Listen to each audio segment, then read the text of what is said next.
बिस्मिल्लाहिर्रहमानिर्रहीम, अस्सलाम वालेकुम, हेलो एवरीवन। उम्मीद करता हूँ आप सब खैरियत से होंगे। आज जो हमारा टॉपिक है that's about praise and types of praises. So time को वेस्ट किए बगैर लेट्स गेट स्टार्टेड।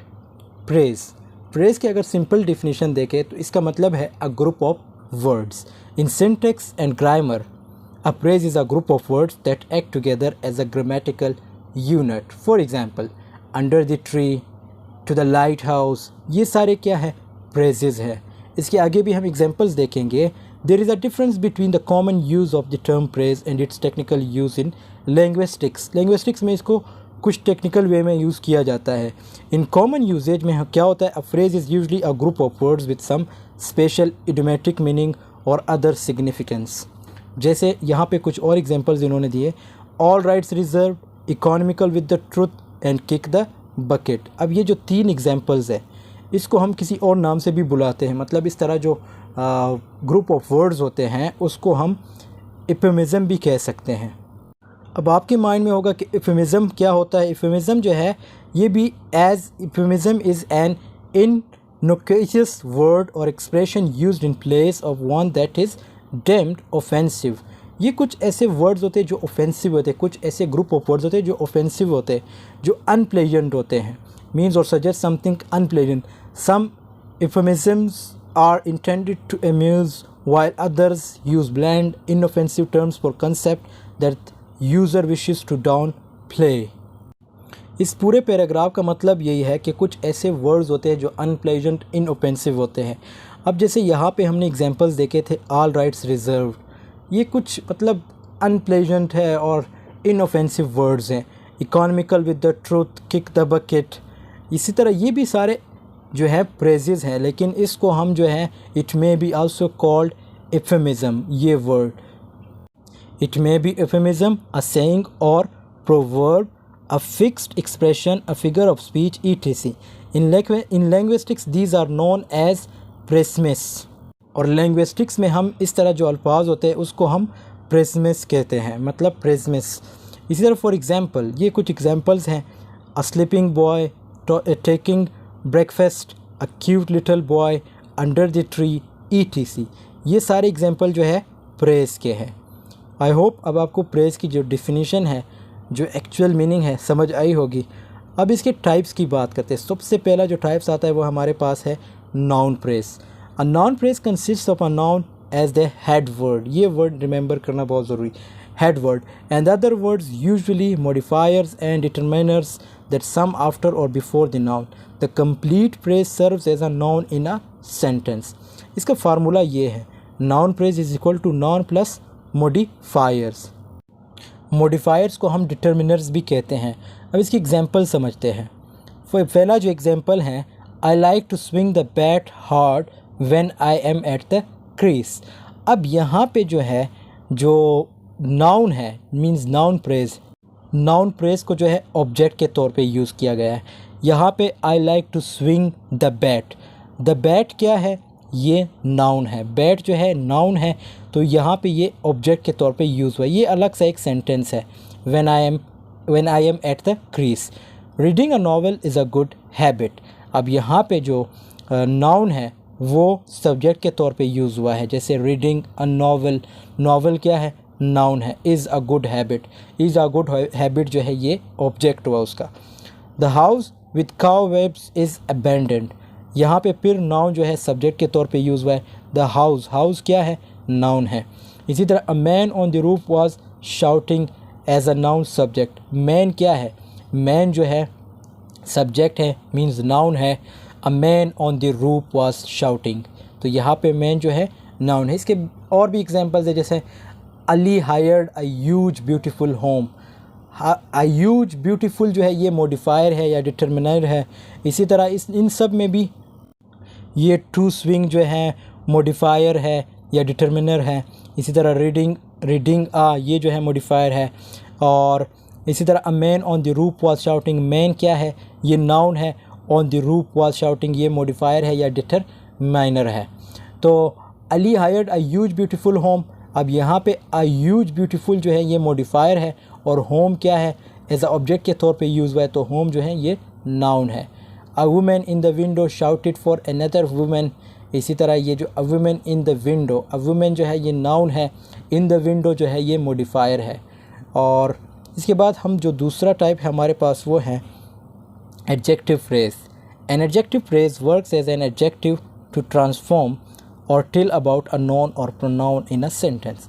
एडजेक्टिव का जैसे हमें पता है कि एडजेक्टिव जो है उसे कहा जाता है जब हम नाउन या प्रोनाउन की क्वालिटी को जो है डिफ़ाइन करते हैं। अब इसकी एग्जांपल्स समझते हैं। जो पहला एग्जांपल है, he is wearing a strong flowery perfume. अब यहाँ पे जो परफ्यूम है ये क्या है, ये मॉडिफायर है। और स्ट्रॉन्ग, ये पूरा sentence, strong flowery perfume, strong flowery क्या है, ये जो है एडजेक्टिव फ्रेज है और परफ्यूम क्या है, ये मॉडिफायर है। Alex is a well behaved man, well behaved क्या है, एडजेक्टिव फ्रेज है। Is a man of friendly nature, friendly nature, nature क्या है, एडजेक्टिव है। फ्रेंडली नेचर मतलब एक फ्रेंड के नेचर को डिफ़ाइन कर रहा है। फ्रेंड क्या हुआ, नाउन है हमारे पास, नेचर क्या है, एडजेक्टिव है। तो मतलब नेचर मतलब फ्रेंड के नेचर को जो है डिफ़ाइन कर रहा है। और Julia is a women of gorgeous style. अब गॉर्जियस स्टाइल, स्टाइल क्या है हमारे पास, एडजेक्टिव है। गॉर्जियस क्या है, नाउन है। तो ये जो है एडजेक्टिव फ्रेज है। आई होप एडजेक्टिव फ्रेज की समझ आई होगी। उसके बाद हमारे पास जो नेक्स्ट टाइप है वो है adverb phrase. It modifies ad modifies the verb और the adjective and work as an adverb in the sentence. Adverb की अगर डिफिनीशन देखें, adverb is a word which modifies और adds to the meaning of a verb, an adjective और another adverb. इसकी अगर examples देखें, जो पहला एग्जांपल है हमारे पास वो है I run as fast as possible. अब एज फास्ट एज पॉसिबल ये क्या है हमारे पास, एडवर्ब फ्रेज है। He works very slowly. अब यहाँ पे स्लोली जो है हमारे पास एडवर्ब है। वेरी क्या है, ये जो है एडजेक्टिव है। तो यहाँ पे वेरी स्लोली जो है ये एडवर्ब फ्रेज बन गया। I go to the gym every weekend, every weekend हमारे पास क्या है, ये एडवर्ब फ्रेज है। It gives more information about how often the action takes place, means ये हमें ज़्यादा इन्फॉर्मेशन देता है कि हफ्ते में मतलब कितनी दफ़ा ये मतलब मूव करता है। और इस तरह जो एग्जांपल है, he very carefully lifted the trophy, very carefully क्या है हमारे पास, ये एडवर्ब फ्रेज है। सो इट आल्सो, अब यहाँ पे इसकी एक्सप्लेनेशन भी दी गई, it gives more detail about how the action means lifted is carried out. So I hope adverb phrase की समझ आई होगी आपको। इस एग्जांपल एक ये भी है, Ali drives a car in a very high speed. अब very in a very high speed क्या है, ये एडवर्ब फ्रेज है। मॉडिफाइज वर्ब, वर्ब कौन सा है इसमें, ड्राइव। इसी तरह the racer was running very fast, मतलब जो दौड़ रहा था वो बहुत ज़्यादा तेज़ी से दौड़ रहा था। वेरी फास्ट क्या है, ये एडवर्ब फ्रेज है। और रनिंग क्या है हमारे पास, वर्ब है। सो आई होप एडवर्ब फ्रेज की समझ आई होगी। अब बढ़ते हैं नेक्स्ट पे, हमारे पास है verb phrase. A verb phrase is a group of words that consists of a head means main verb, ये इसका मेन वर्ब है। And other sentence and other verbs such as copular verbs. अब copular verbs कौन से हैं, verbs that join in the subject to the subject like complement, example seems, appear, tastes and auxiliaries like helping। auxiliary verb में जैसे helping verb को कहा जाता है, be, do, have, had, has, ये क्या है, ये हमारे पास auxiliary verb है। was, were, ये सारे हमारे पास auxiliary verb है। इसकी examples देखते हैं। Dave was walking his dog।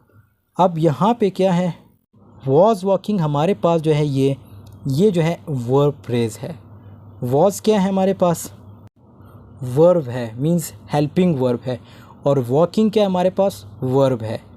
Verb किसे कहते हैं, जिसके आखिर में मतलब ना लिपना आता हो, जैसे करना, पीना, सोचना, डिफरेंट, जिसके आखिर में ना लिपना आता हो उसको हम जो है वर्ब कहते हैं। अब it consist of the auxiliary verb like was.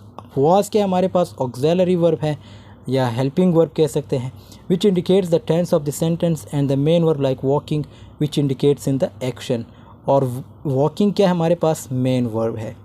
She will go to the party tonight. Will go क्या है हमारे पास, विल गो जो है हमारे पास, विल जो है ऑक्सिलरी वर्ब है और गो जो है जस्ट वर्ब है, एक्शन वर्ब है। It consist of the modal verb like will जो है ये मॉडल वर्ब भी है, क्योंकि मॉडल ऑक्सिलरी वर्ब अगर आप लोगों ने पढ़े तो मॉडल ऑक्सिलरी में हमारे पास जो है shall, will, would, could, should, ought to, may, might, ये सब जो है मॉडल ऑक्सिलरी वर्ब्स है। तो यहाँ पे विल जो है इसको मॉडल ऑक्सिलरी वर्ब भी कहा जाता है या हेल्पिंग वर्ब भी कहा जाता है, auxiliary verb, which indicates a degree of the certainty and the main verb हमारे पास क्या है, गो है, वो मेन वर्ब भी कह सकते हैं या सिंपल वर्ब भी कह सकते हैं, which indicates the future action.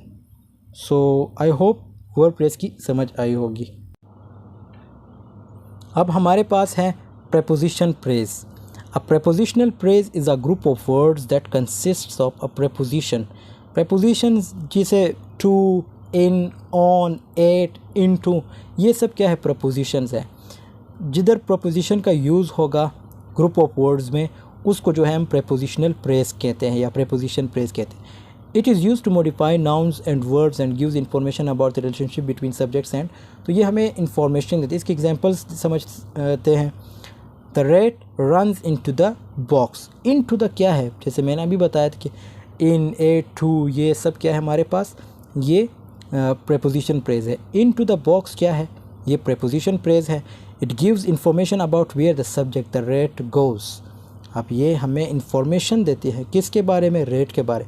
Rate क्या है, एक्चुअली में तो ये नाउन है, लेकिन नाउन के साथ साथ ये जो है क्या है, एक सब्जेक्ट है। सब्जेक्ट, वर्ब, ऑब्जेक्ट, यही तो सेंटेंस स्ट्रक्चर होता है। The cut on my leg is painful. On my leg क्या है, ऑन माई लेग जो है ये प्रेपोजिशन फ्रेज है। It gives information about where the subject, the cut is situated. और conjunctional phrase, conjunctional phrase conducts the function of the conjunction. अब conjunctional phrase में क्या क्या है हमारे पास, Paul started to work as soon as he walk up. As soon as हमारे पास क्या है, कंजक्शनल फ्रेज है। Do the work as quickly as possible. अब एज क्विकली एज क्या है, ये हमारे पास कंजक्शनल फ्रेज है। Lisa is not only brilliant but also very friendly. अब यहाँ पे हमारे पास दो दफ़ा जो है कंजक्शनल फ्रेज यूज़ हुआ है, बट आल्सो और नॉट ओनली, ठीक है। जब chap as well as Tom is coming to join the party. As well as जो है ये हमारे पास कंजक्शनल फ्रेज है। John talks as if he were the chairman of the company, as if हमारे पास ये है। Neither I nor my brother went to see the movie. Neither और नोर ये क्या है हमारे पास, कंजक्शनल फ्रेज है। इसी तरह ईदर जैक और Rock will come for the programme. Either और ये क्या है हमारे पास, कंजक्शनल फ्रेज है। सो आई होप समझ आई होगी आपको कंजक्शनल फ्रेज की। अब बात करते हैं इंटरजेक्शनल फ्रेज की, कि इंटरजेक्शनल या इंटरजेक्शन फ्रेज क्या है। A phrase that function systematically. Interjection की अगर हम सिंपल डिफिनीशन देखें, इंटरजेक्शन उसे कहते हैं जिसमें हमारे फीलिंग्स, इमोशंस, मीन्स इसका जिक्र होता है।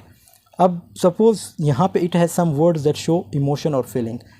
What a miracle, what a miracle क्या है, ये इंटरजेक्शनल या इंटरजेक्शन फ्रेज है। Dana has come to the programme. My goodness means आपको एक हैरानगी होती है, आपकी फीलिंग्स, आपके इमोशंस होते हैं। व्हाट हैज़ एलेना डन, यहाँ पे माई गुडनेस जो है इंटरजेक्शनल फ्रेज है।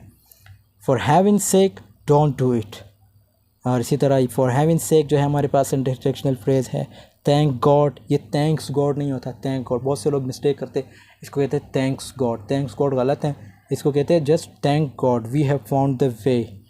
ओह, अब ये सिंपल ओह क्या है, ये इंटरजेक्शन फ्रेज। एक बहुत ज़रूरी चीज़ ये है कि आप लोगों ने ये भी रिमेंबर करना कि प्रेज़ का जस्ट मतलब ये नहीं कि ग्रुप ऑफ वर्ड्स हो। प्रेज़ जो है एक वर्ड को भी कहा जाता है। अब जैसे यहाँ पे ओह है, ओह क्या है, ये प्रेज़ है, लेकिन क्या है ओ जो है, जैसे मतलब आप हैरानगी शो करते हो या कुछ एस्टॉनिशमेंट जब शो करते हो तो आप ओह का वर्ड यूज़ करते हो। अब oh the day was so hectic. Oh क्या है, ये interjection phrase. For God sake listen to me. For God sake क्या है, इंटरजेक्शन फ्रेज है। दोस्तों यहाँ पे जो है मैं वीडियो को एंड कर दूँगा, ये वीडियो का फर्स्ट पार्ट होगा, क्योंकि इससे आगे जो है 5 और टाइप्स है फ्रेजेस के। सो ये पहला पार्ट होगा प्रेज़ वीडियोस का। इसकी जो नेक्स्ट पार्ट है वो भी अभी के अभी मैं जो है उसकी जो है मतलब शूटिंग वगैरह कर लूँगा, रिकॉर्ड कर लूँगा, तो उसको भी ज़रूर देख लीजिएगा। यहाँ पे जो है ये वीडियो को मैं एंड कर लेता हूँ। मिलते हैं नेक्स्ट वीडियो में, इसके जो नेक्स्ट पार्ट होगा, इसके जो अगले 5 टाइप्स हो गए उसमें मिलते हैं। तब तक के लिए अल्लाह हाफ़िज़। वीडियो पसंद है ज़रूर लाइक कमेंट शेयर कीजिएगा। अल्लाह हाफ़िज़। Take care of yourself.